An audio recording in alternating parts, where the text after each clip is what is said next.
हमारी आज की कहानी में है कुल 4 कैरेक्टर। पहला कैरेक्टर है बुलबुली, दूसरा कैरेक्टर है कालू भैया, तीसरा कैरेक्टर है सोनी चिड़िया और चौथा कैरेक्टर है हमारी गौरी। 4 कैरेक्टर से हमारी कहानी बनी है। तो चलिए सुनते हैं हम आज की कहानी।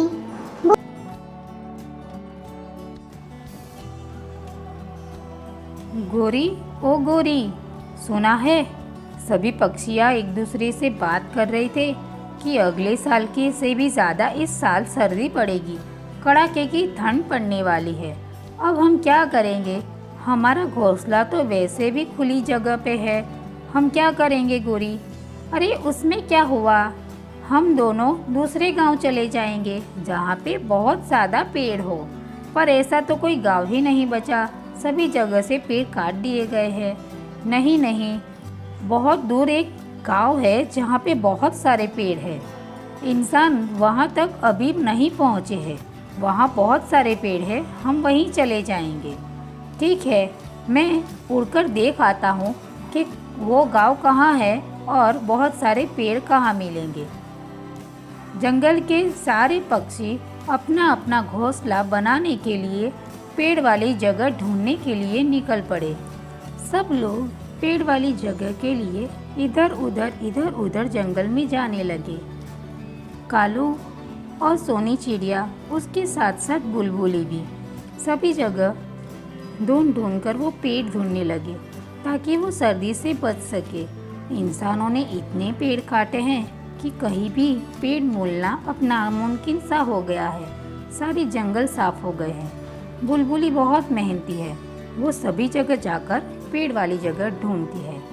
अरे बुलबुली बुलबुली बहन, तुम सुबह से गायब हो, कहाँ गई थी? इतनी ठंड में तुम कहाँ घूम रही हो? ज़रा अपना ख्याल रखा करो बहन। तुम्हारे अंडे, तुम्हारा ख्याल कौन रखेगा? सब लोगों की इतनी चिंता करने की ज़रूरत नहीं है। सब लोग अपना अपना ख्याल रख सकते हैं, तुम्हें भी अपना ख्याल रखना चाहिए, तुम्हारे भी अंडे हैं। हाँ कालू भैया, पर क्या करूँ, मैं पेड़ वाली जगह ढूंढ रही थी, अभी तक नहीं मिली। जैसे ही मुझे पेड़ वाली जगह मिलेगी मैं आपको बताऊंगी, आप सभी पक्षियों को बता देना और वहाँ लेके आ जाना।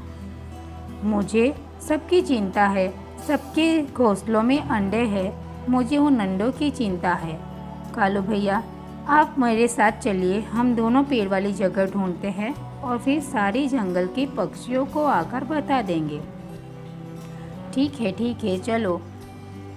बुलबुली और कौवा दोनों ही दूर दूर तक पेड़ वाली जगह ढूंढ रहे हैं, कहीं भी उनको पेड़ वाली जगह नहीं मिल रही। पर बुलबुली हार मानकर बैठने वालों में से नहीं है। वो दिन रात एक करके पेड़ वाली जगह के लिए जंगल भटक रही है और वो इतनी दूर तक चली जाती है कि वहाँ उसको पेड़ की वाली जगह मिल ही जाती है। बुलबुली इतनी सर्दी में भी अपनी मेहनत करके वो जगह आखिरकार ढूंढ ही लेती है। बुलबुली तुरंत ही आकर कौवे को बता देती है। वो जगह देखकर बहुत ही खुश हो गई कि देखो, आखिरकार मुझे बहुत सारे पेड़ वाली जगह मिल गई। बुलबुली सभी जगह को ठीक से जांचने के बाद कि यहाँ कोई और तो नहीं रहता, जंगली प्राणी तो नहीं रहते, और जाने के बाद वो खुश होकर कौवे भैया को बता देती है। कौवे भैया सभी लोगों को यहाँ ले आता है और कहता है, देखो बुलबुली ने हमारे लिए कितनी अच्छी जगह ढूंढी है, अब हम सर्दी में सुरक्षित हो गए हैं। अब अगर बर्फबारी भी होगी तो हम और हमारे बच्चे दोनों ही सुरक्षित रहेंगे। हाँ कालू भैया, इतनी बर्फबारी में भी हम पेड़ से बचे रहेंगे। पेड़ ही तो हमारा आसरा है, हम पेड़ के सहारे ही तो जिंदा रहते हैं। हाँ, अब मैं काली गोरी को भी यहाँ ले आता हूँ। गोरी ने भी घोंसले में अंडे दिए हैं, गोरी को बुलाकर लाता हूँ। पता नहीं बुलबुली बेचारी कहाँ होगी, सुबह से मेरे साथ भटक रही थी, अभी उसका कोई अता पता ही नहीं है। उसको अपना और अपने अंडे का ज़रा भी ख्याल नहीं है, वो हमेशा दूसरों की ही चिंता करती रहती है। हाँ हाँ कालू भैया, आप जाके गोरी दीदी को ले आइए, बुलबुली अपने आप यहाँ आ जाएगी। हम लोगों के घोंसले में अंडे हैं, इसीलिए हमें अब ज़्यादा दूर नहीं जाना चाहिए। ठीक है, मैं गोरी को बुलाकर ले आता हूँ। गोरी आ जाएगी। अरे मैं तो यहाँ आ गई, पर कालू किधर गया? गोरी दीदी, कालू भैया बुलबुली को ढूंढने के लिए गए हैं। वो सुबह से गई है और शाम तक घर वापस नहीं आई। उसका घोंसला और अंडे वही है। पता नहीं बुलबुली किसी मुसीबत में तो नहीं होगी। नहीं, ऐसा नहीं है। बुलबुली बहुत ही होशियार और होनहार है।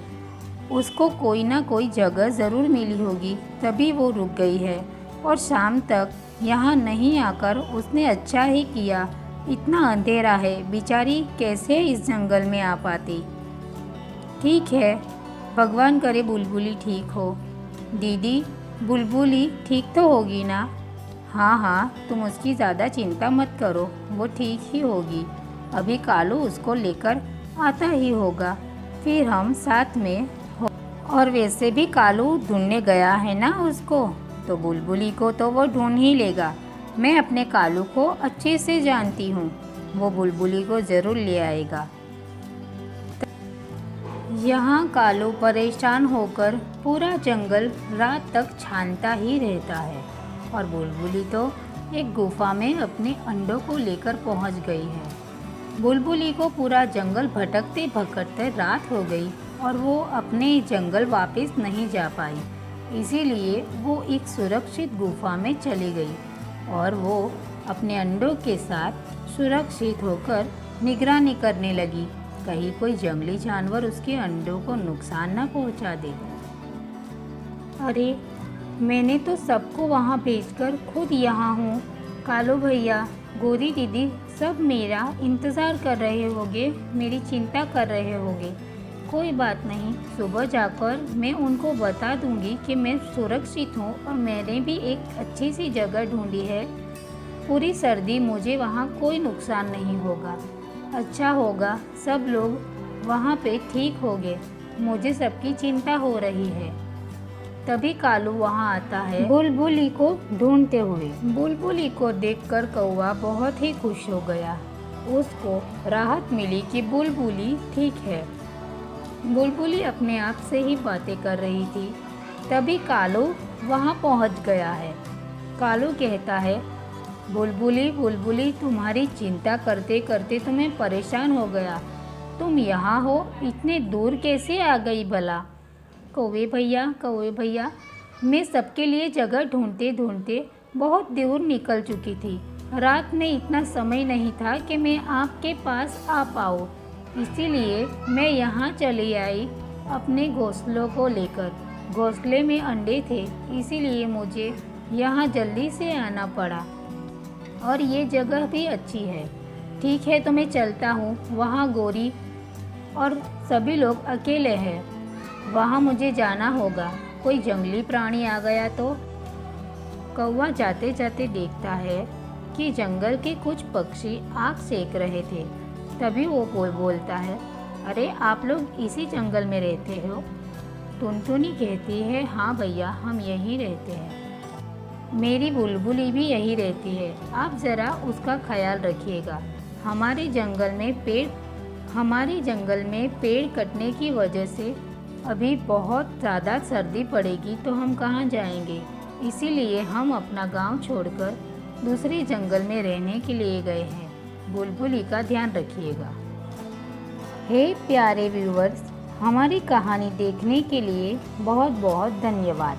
अगर आपको ये कहानी पसंद आई हो तो हमारी कहानी को अपना प्यार यानी कि एक लाइक ज़रूर दें।